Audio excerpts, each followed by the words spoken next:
El video del día de hoy nos va a mostrar todo el sector que hay alrededor del gran proyecto Conecta 80, proyecto que ya ha terminado su primera torre de 3 torres que tiene este gran proyecto y que está ubicado aquí en este sector, muy cerca a los puentes de la calle 80.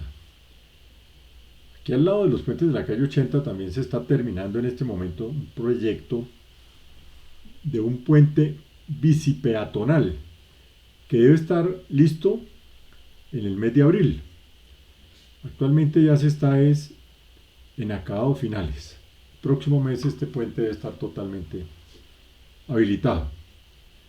Podemos ver a mano derecha el barrio Santa María del Lago, que tiene también un humedal al fondo, que lo veremos en un próximo video que haré sobre este puente y que incluirá también el humedal de Santa María del Lago.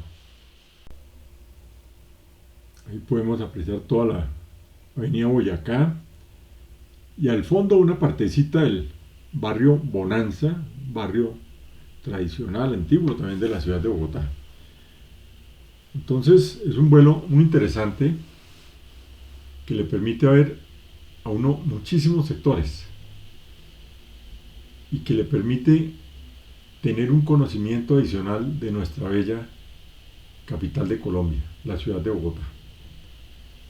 Espero que lo disfruten muchísimo, que puedan realmente aquellas personas que no conocen estos sectores irlos conociendo poco a poco con estos vuelos e ir mostrando cómo nuestra capital cada día va renovándose, se va modernizando y va cambiando para bien de toda la ciudadanía.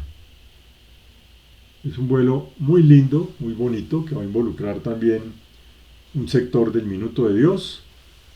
Va a haber también un sector del Club Los Lagartos y de la partecita del barrio en el que se encuentra el centro comercial Titán Plaza, el barrio Santa Rosa.